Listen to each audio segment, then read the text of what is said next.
if you're having a pull on your heart, if you've got like this idea in your head that just won't go away, like I should write a book about this, or I just really feel called to tell this story, to tell my story. I definitely think that that's probably something that you should pursue and you should do it. Your story is your story and no one can tell it better than you. And so make a commitment, give yourself a deadline too for when you want to try to have it done, because otherwise I feel like it could go on for eternity if you don't give yourself a deadline. I kind of just had to keep telling myself that at a few points, especially during the editing process, like just Hmm. get it done. You can write a second one later. People aren't going to remember every word, every chapter title. The truth is they're going to take away like one sentence or like one big idea is what people are Hmm. going to take away from that. And so that's what you kind of have to keep in the front of your mind is like, what's the big idea? What's my goal with this book and what's my purpose and reason behind doing it? Hadley Ott, thank you for joining us and taking the time. Hey, thank you so much. Before we get to your book and the story of your book, give us a little bit of your broad life background. Tell us the story of the author. Yes, sir. Yeah. So I'm born and raised here in Clarksville, Tennessee. I went to school at UT Martin, graduated in the COVID year, and came back Mm. to Clarksville and worked in real estate for a little bit. And then I went to Troy in South Alabama to do my master's with the goal of getting to do economic public policy in DC. And I graduated last May from there and was able to go and work with the administration doing economic policy. And then I got my book under contract and I came back to Tennessee to pursue this book and build a health coaching practice. And of course, I know we're going to get into how the book came to be. Yeah, yeah. Tell me when did the book? For a lot of people, the career sort of feeds into the book. But you're a man of many talents. So when did the concept for the book come about? Yeah, so it's easier to just kind of give the quick rundown on this. So Yeah. I gave you the professional side. All the while I was pursuing these different things, Crohn's disease has been a big part of my life. I got diagnosed when I was 12 years old and basically went over a decade dealing with conventional medical treatments, everything from feeding tubes, steroids, biologic drugs. Had a big surgery while I was an undergrad at UT Martin, and it kind of created this immense insecurity. I put a cap on my potential, never thought I could get too far away from home, and just kept having symptoms. And I was labeled from the get go as being sick for life by my doctors. Mm. And I felt trapped and felt stuck in this big conventional medical system and felt quite literally tethered to the doctors, the hospitals, and big pharma. And so I mentioned I went to grad school at Troy, and I went there for professional purposes, but I also went there to try to figure out something different in terms of how I was going to treat myself, possibly heal myself naturally. Long story short, I end up going cold turkey, just quitting my doctors, quitting my medicine cold turkey in the spring of 2024. And I just went all in on the functional medicine alternative healing approach. And a few months after the fact, in July, so yeah, 2 years ago, July 2024, I was interning in DC at the time, and I'd been drug free for 3 or 4 months. I'd been doctor free for the same amount of time. I had also been symptom free for the same amount of time, and I just couldn't believe how good I felt. And I remember I woke up one day with this really strong call in my heart to write this book to try to help other people, especially young men, young women too, who are high school, college aged, who've been diagnosed with Crohn's or another autoimmune disease, and they've been told that they're sick for life. And I just want to give a ton of hope and confidence and inspiration to a lot of our other young people that you don't have to be sick for life, that you can really take agency over your health and heal naturally with nutrition, fitness, and faith. Wow. Okay. So how did you find the functional medicine? What was the story of that leap that you took?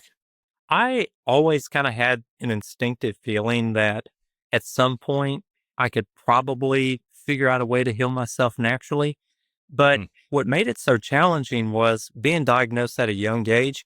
I was plugged into the system. And so it made it really hard to escape from that when you have your Remicade infusions every 6 weeks, when you've got the blood tests, the other tests, you've got to see the doctor.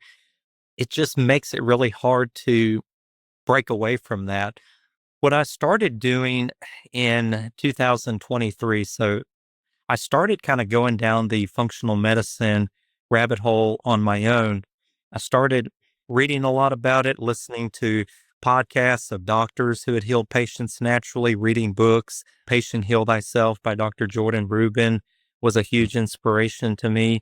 And so by doing that, by reading these other stories of people who had healed themselves naturally, whether it was from Crohn's or cancer or something else, I started to develop this really strong mental fortitude that I could also do the same thing.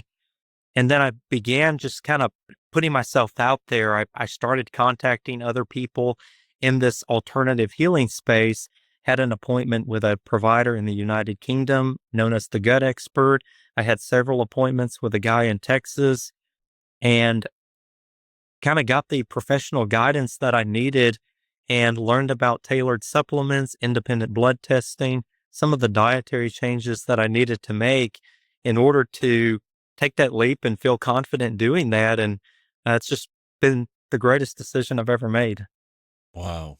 What for the uninitiated, what sort of what's the definition of functional medicine or alternative healing? Like how do you know you're kind of entering one or the other? Because some of that sounds like kind of preventative care, like I don't know. Yeah. Yeah. So preventative care, the classical Western approach to medicine could be described as preventative care. That's what the ancients taught, and that's what early Western civilization taught for a long, long time. Even in the United States, 1600s through the late 1800s, early 1900s, a lot of the books that physicians were writing were about exercise and were about the need to stay active on your own, to eat well on your own, because, for most of history, there was really no way to do surgery without, at least without a ton of pain. There weren't cures to a lot of diseases that people could get. And so you had to stay healthy by necessity. That all kind of went away in the early 20th century, partly because there were technology advances. There were some of the robber baron types, the Rockefellers, who started funding medical schools and started funding reports that started pushing people to specialized training when it came to medicine. And a lot of the functional medicine, natural healing protocols were kind of, laughed off the scene as being, voodoo or witchcraft or whatever. And so that's what I tell people is the functional medicine and alternative healing approach and, really the whole MAHA movement, Make America Healthy Again. It's not anything new. It's just kind of rediscovering what other generations already knew about health. And so that's why I really encourage people in the book to be super proactive on all three of those fronts, because to me, that's what health and that's what healing comes down to is nutrition, fitness, and faith. Interesting. Yeah, it's really wild that so many steps will be taken by doctors and kind of, the current like state of the art medical edifice, whatever you want to call it, instead of just saying like, have you tried like fruits and vegetables and sunshine and exercise and, For sure. better sleep habits, and like it just sort of like skips all of that and just like assumes that whatever your lifestyle is sacrosanct, and at whatever conditions it creates in you, we can just manage through drugs, which is just like a wild, almost dystopian thing, depending on kind of the lens that you're looking at it through. No, it's an insane way to view medicine. And that was one of the big things that I was told early on was that food doesn't matter. And to me, that's just a crazy thing to say. But, I was 12 years old and I just instinctively knew that wasn't true. Like doctors are saying this? Yes, like doctors are literally telling you that food doesn't matter. For And I a, remember for a, like, for Crohn's, gastrointestinal. yeah, right. So you eat food, it goes through your mouth, it goes down your esophagus, into your stomach, into the whole GI tract, large and small intestines and all of that. And they're basically saying that that the stuff that passes through there has zero role, zero impact on how any of that stuff feels or functions. it's just crazy when you think about it. But Yeah. what I've since learned is that food and nutrition, those are not taught in medical school. That, early on too, my parents many times would try to suggest that to the doctors, what about Jordan Rubin's book? What about this or that? And it was just always dismissed on the grounds that it hadn't been studied. And so it was really when I started doing a lot of that on my own, just keeping a food diary. Hmm. And like I say, but it wasn't until I worked with a functional medicine provider that they really talked about, how to fine tune and tailor your diet even further because I had to do that on my own. I cut out the foods that I knew made me feel worse and I focused in on the ones that I knew made me feel better. But I think it was always kind of viewed as just a coincidental thing among the doctors that, I guess that's good that you feel better, but I mean, the food plays no role in it. So, Yeah. By the way, my symptoms are gone too. So, the coincidences have no end. What was your original concept for the book? You said you felt called to do it. Did you have a really clear vision? Did you have a person that you were writing for? What was that? What was that call, and what did it sort of look like? yeah, so I knew I wanted it to focus on these three things: nutrition, fitness, and faith. I think the thing that I probably didn't know is did I want the book to be the majority or the majority of the book to be about me and my story? Did I want the Mhm. majority of the book to be just about like research and insights and a practical how to guide in terms of how somebody else with Crohn's or autoimmune disease could heal naturally? And so I started this project. I made a commitment to myself first that I was going to write this book. And again, just it existed only in my head, but I didn't tell anybody about this. This was Mm. just kind of a promise between myself and God that I was going to somehow get this done. Why didn't Because you tell anybody? I'm a really big believer. I actually say the first sentence of the first chapter, I'll give it away, is that men are not supposed to be self revealers.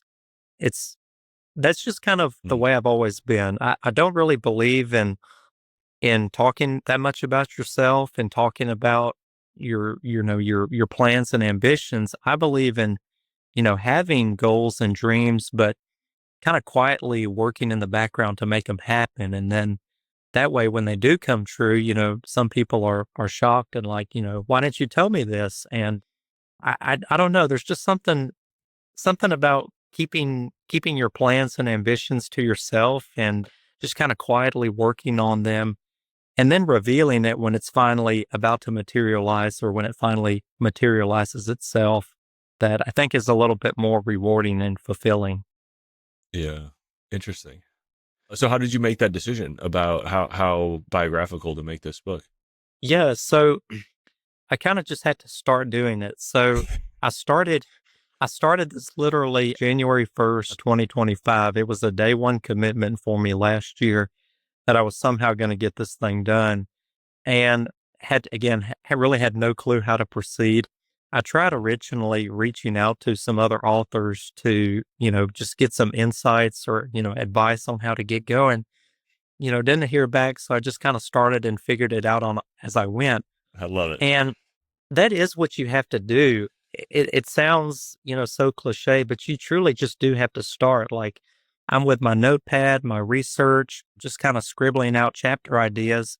And then I just started writing and I started writing every single day. And I think as you do that, or at least as I did that, you start to gain more and more clarity about how the book should actually look, how it should actually be structured, what you want the chapters to be called and what you want the chapters to be about. And so there's a couple of things that I kind of realized.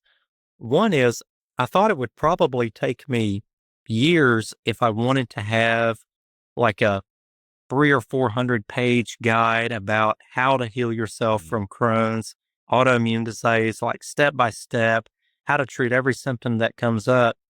And I was like, well, I don't know. I just don't want to wait years and years before I finally produce a book. And the other thing was, I didn't want to make the whole thing about myself. I wanted to kind of give people what I thought they needed to have on my background and some of the other pertinent details from my Crohn's experience and my healing journey. But I wanted to try to combine all three of these things, my personal story, the research that I did, and then the insights itself, and somehow weave that into a theme, a broader theme of nutrition, fitness, and faith. And so I just got cracking on it. First chapter was very much about me. Then I kind of get into the what Crohn's actually is and just kind of some of the medical history of that, and then conventional medical treatments for the third chapter and a critique of modern medicine.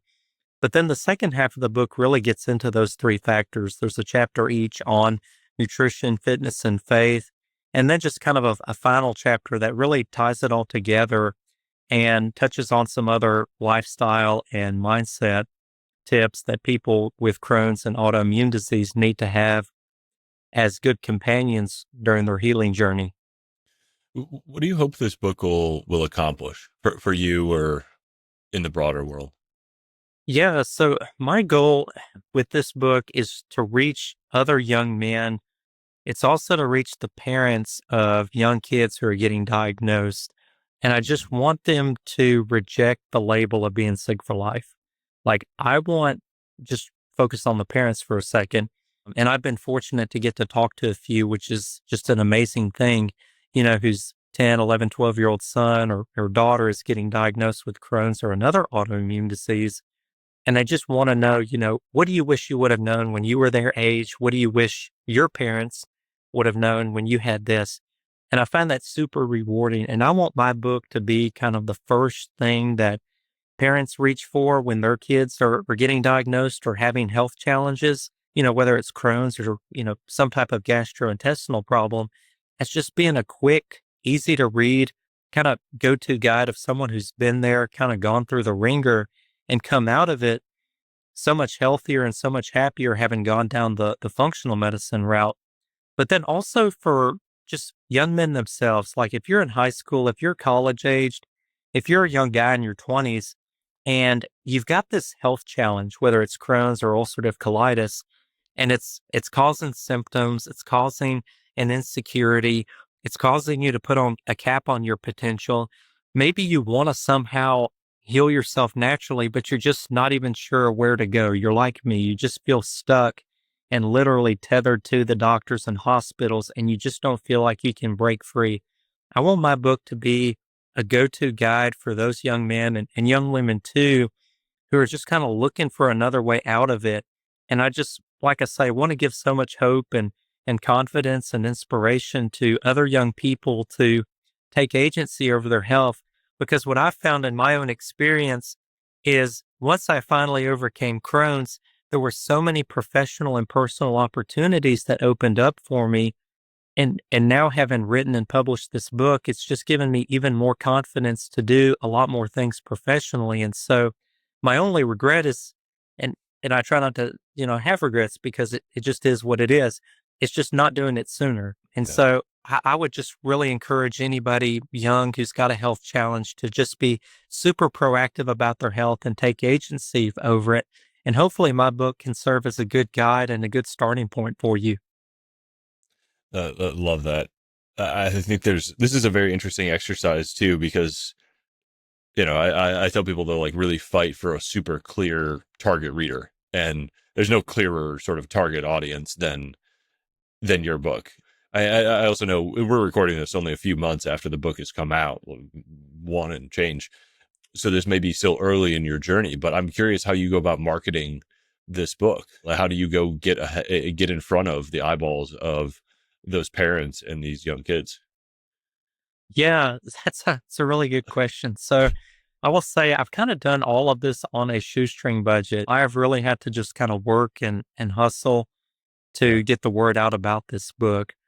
Now, in the United States, there's about 4 or 5 million-ish people who have IBS or IBD. So, the ideal people who should have this book.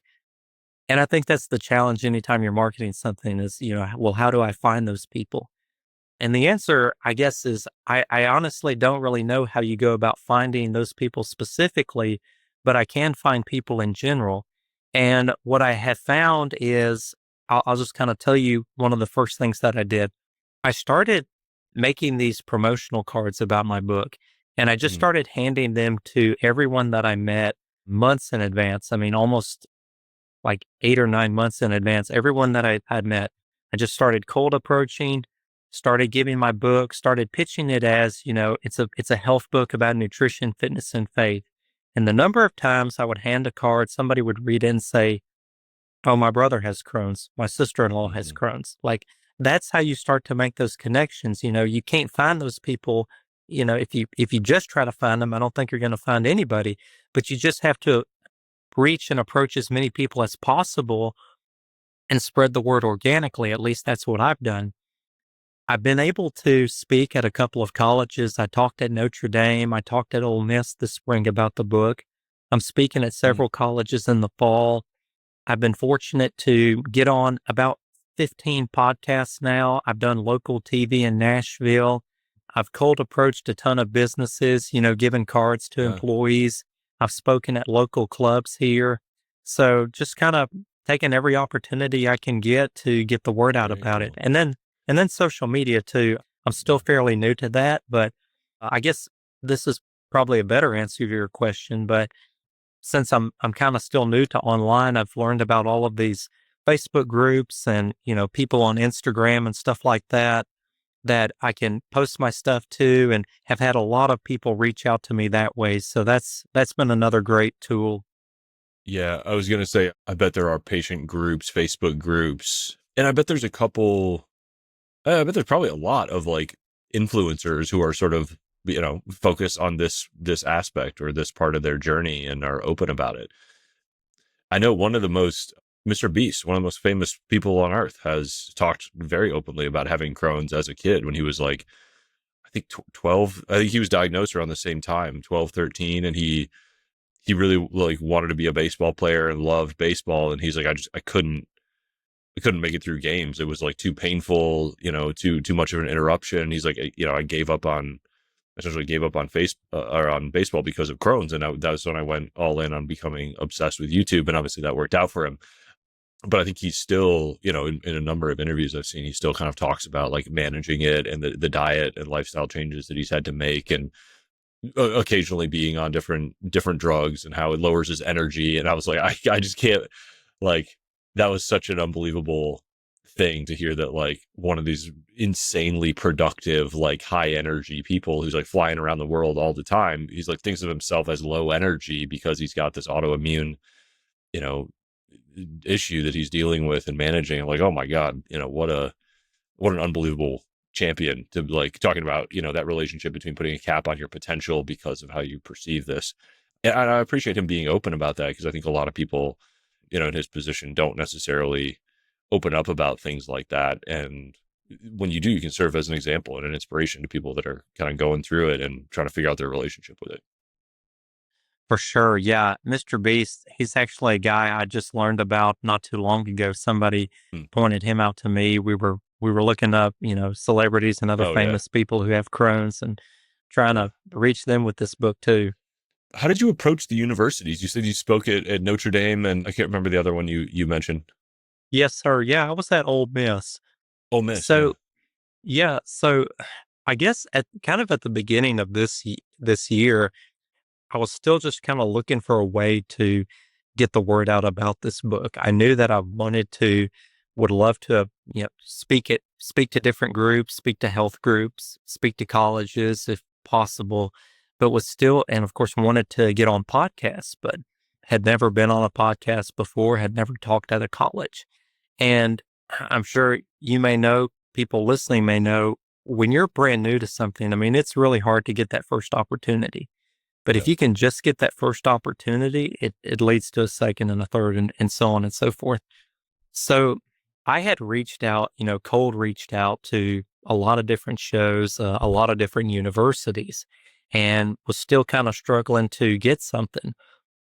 Fortunately, just a God thing, a good buddy that I knew from DC goes to school at Notre Dame. He just graduated. And I was talking to him around the wintertime about this and saying, I would love to be able to speak at schools about this book and, go on shows and stuff like that. And he said, well, do you want to come speak at Notre Dame? I can try to make that happen for you. And so he was able to, and I was able to go up there, and it was a great time and all. And then as soon as I get the Notre Dame opportunity, I turn around and I pitch to like 100 more schools, can I come speak there? And finally start hearing back from a few. Once you have some proof of performance, a name like Notre Dame, you can kind of attach yourself to that. And was able to hear back from Ole Miss and a couple of other schools. Timing in the semester didn't make as many opportunities possible, but I've been able to line up several more in the fall. So Cool. yeah, just kind of not being afraid to reach out. Yeah, I appreciate the detail of the, you reached out to 100 to get one. And I think sometimes people like send 3 emails and don't hear back, and they're like, oh, that doesn't work. And it's like, well, you just misunderstood the ratio of effort required. Oh yeah, that's for sure. Yeah. Do you reach out to a specific group, a specific person? Is it alumni? Is it student groups? Is it, how do you find the right, I mean, these universities are huge places. Yeah, so I try reaching out. Well, I guess at first I tried reaching out to like people in the administration, people in a health department or, sports nutritionists, that type of thing. Something that I definitely would love to eventually connect with on this book. It's just really challenging to get a response, from a lot of the administration people. Fortunately for me, I'm still young enough where I can reach out to college students, and I don't think it's weird. I mean, I just graduated last May from Troy with my master's, so I'm still, pretty relatable to those people. And so I kind of used that to my advantage. I reached out to a lot of student groups, interfraternity council, student clubs, that type of thing. And that's ultimately who I spoke with, student clubs at Notre Dame and then again at Ole Miss. Love it. Yeah, it's fantastic. I feel like it's hard to find the entry point. It is. It really every is. book is going to be different. Every person's going to be different, kind of what the right one is. But I was curious to kind of dig for some of those details. So it's still early days, but have you had any like unexpected good things happen as a result of like handing out these cards and getting your book out there in the world in these first couple of months? Yeah, I will say I've gotten a couple of more speaking opportunities that I'm pretty excited about in the fall. I will say, there were I guess there were some other, bigger opportunities, I guess, that I'm still kind of hoping to get. Haven't landed anything yet that I'm really thinking I can get with this book. So still just trying to plug away and eventually land, I guess, would you say something exciting or something special or unexpected? Unexpected. Yeah, I guess I would say I'm still kind of working to get that unexpected thing to happen. Okay. Yeah. I mean, it's only, we're only a month and a week, I think, in. So maybe we'll do another interview in a year or two and you'll have reeled in some of these big wins. Sometimes they're big stories, sometimes they're small stories. How did you come to find Scribe and decide to use us to publish the book? Yeah. So just around the same time when I was like right fresh off of healing myself naturally, I heard an interview with Tucker Max. He was on Tucker Carlson's show. I think this was May of 2024, if I'm remembering right. And that's how I learned about Tucker Max and how I learned about, his book company, Scribe Media. And so this was before I decided to write a book, and I just kind of tucked that away in my mind. And then fast forward to last spring 2025, as this manuscript that I'm working on is starting to come together, I started to reach out, and I just paused and say, I was so naive about this process. Like I had no idea how you actually get a book published. So I start reaching out to I Google, the famous authors and try to reach out to their publishers. And again, I just didn't really know what I was doing. And so it took me a minute to realize that if you're unknown and you're brand new to this game, you pretty much have to go the self-publishing route. And then so I started to kind of look more into self-publishers and realized there's a ton of them out there, talked with a few, and then just Scribe came back to mind and I looked more into Scribe, booked y'all's call and, had a few more calls / interviews with y'all and ended up working with y'all. And I think it's a really good fit. I'm glad I went with y'all. It's been a good working relationship.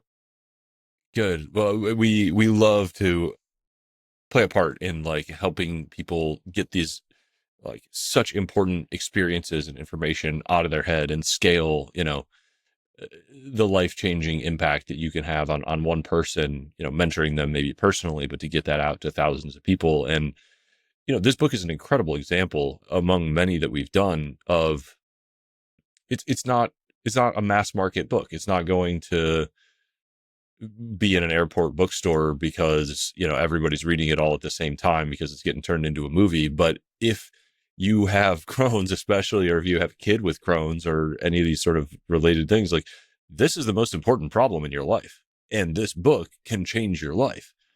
So I don't care that big publishers aren't interested because they don't think it's going to sell 1 million copies. Like, this is an important book, and self-publishing it is going to change people's lives, and doing it at a high quality level of editorial and design and all this stuff can really help it reach people, help it stand out, help it, have the impact that it really could have and catch on. And I'm just like, yeah, these are the kind of books we sort of live to do, where it's a noble purpose. It's an important cause. It's a really driven author with a unique life experience. It's just been fantastic, and I'm so glad that we got to do a piece of it, and that you were happy with everything that we contributed. No, thank you so much. And I guess one other thing that was kind of ironic about this. So after I got under contract with y'all sent me the copy of Tucker Max's book, The Scribe Method. Mm-hmm. And my book, of course, it was already written, or, thought it was written. It was under contract. We were starting to go through the editing process and all.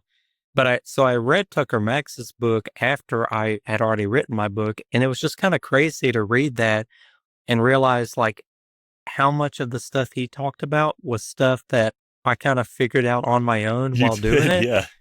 And I just love what he says. I think in the first chapter, where he talks about why you want to write a book, and he says, "Let me guess why. You had a problem, probably Yeah. a big problem, but it's a problem you figured out, and now you want to try to help other people with the same problem." And it's just like, exactly. I had Crohn's, gave me a big problem for a long, long time, and then was finally fortunate enough to overcome that, and then just had this call in my heart to write this book to try to help other people with the same thing.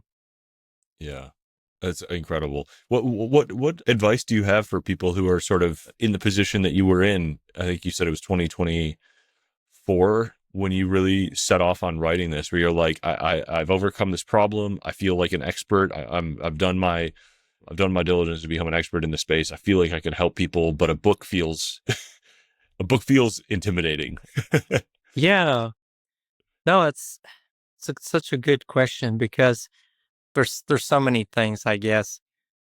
Number one is don't ever think you can't do it. Of course you can do it. If you have, well, let me pause and back up even more.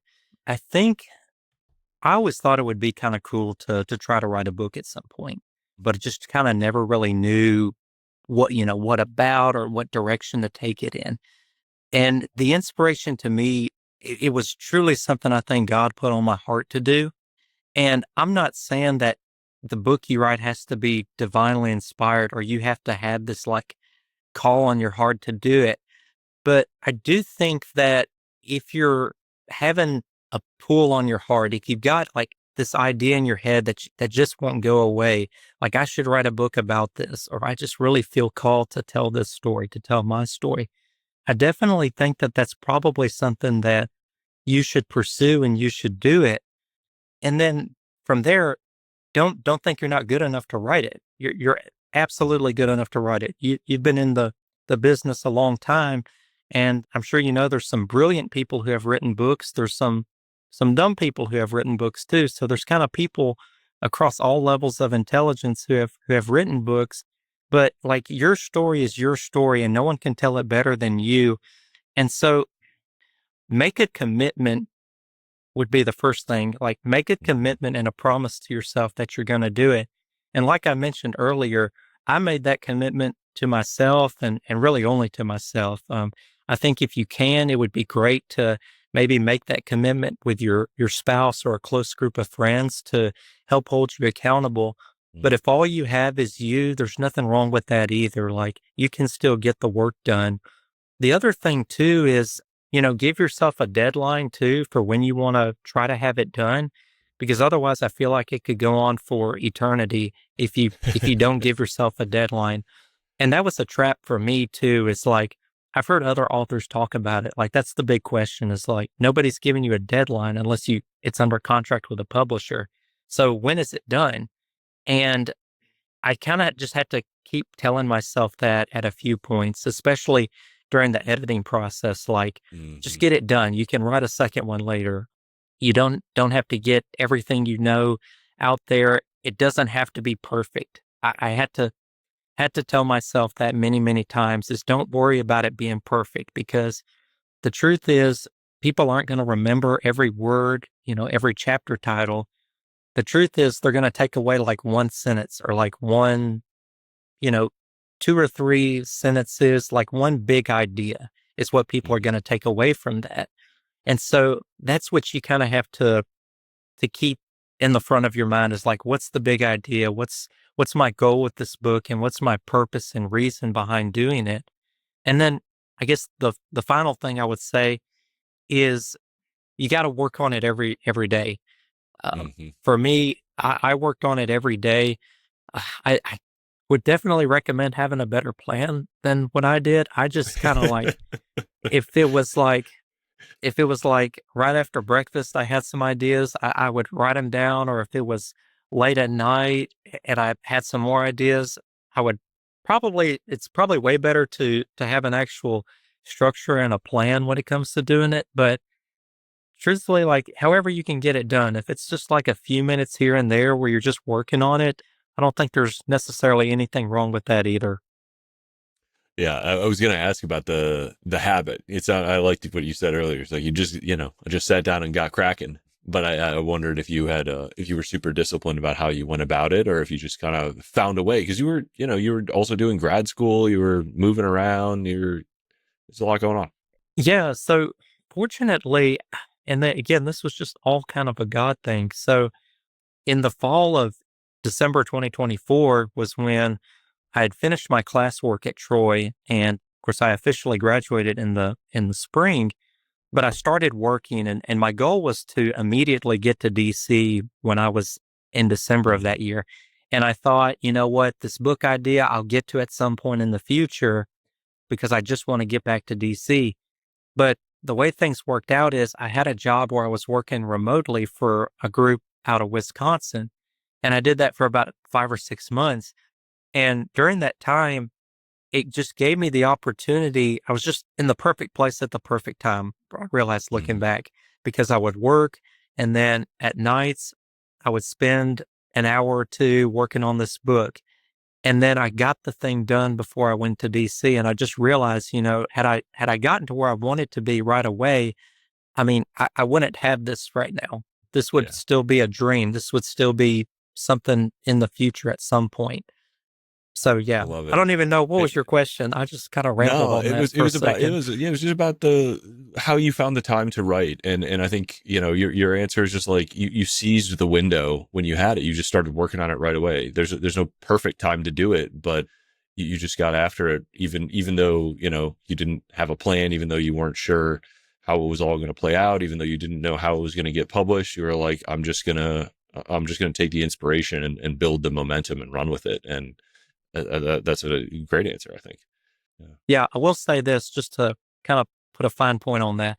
I would work on it pretty much every night, like after work at night. That was kind of my quiet time where I really got a lot of hard work done. But I'm also a big morning person too, and so sometimes first thing in the morning before I even started my job, if there were like a few paragraphs I just had to get out, I would often go ahead and do that. I love to exercise first thing in the morning and, just sometimes stuff Yeah. just comes to mind and you've got to get it out there. Yeah. That kind of mental white space where you're like working out or showering. I feel like, or driving. Sometimes you just get a couple paragraphs that pop into your head if you let your mind go blank for a little while. And that can be some of the best stuff. You just got to keep the net out and capture it as it goes by. And those little bricks add up. Yeah. Hadley Ott, Thank you so much. Author of Drug-Free Crohn's. Where would you send people to learn about you, your journey, the book? What was your online home? Yeah, so I'm on all the social media stuff now. You can find me on Instagram, Hadley Ott DFC. I'm on X. I'm on TikTok. I'm on Facebook. It's Hadley Ott, HADLEYOTT. You can find me on YouTube too. I do have a website that is coming out very shortly. And then, of course, you can find the book on Amazon. Awesome. I love it. If you know anyone in your life who's struggling with these issues, please send them this book, buy it for them, gift it to them, shoot them a link, send them this interview. Hadley, I think you've done a huge service for millions of people. And now we just got to do the work to get the book in their hands, and you're going to change some lives. Thank you for investing the time, the effort, the money. It is a lot of work to put a book out there in the world. And, you doing this at your age, in a way that's completely independent from your career and your career goals, just because you wanted to help people and felt compelled to do it, and aren't seeking or expecting anything in return, is a really amazing gift for humanity. So I'm sure I'm not the first to thank you, and I'm sure I won't be the last, but I think you're going to have a huge impact and really help a lot of people. And let's do our best to get the word out there. Thank you so much. I really appreciate it. Awesome. Let's talk again soon when you've got another round and a few thousand more readers, and we'll see what you've been up to in a couple of years. I'm excited to see how this compounds for you. Oh, me too. No, thank you so much, Mr. Eric. It's been great working with y'all.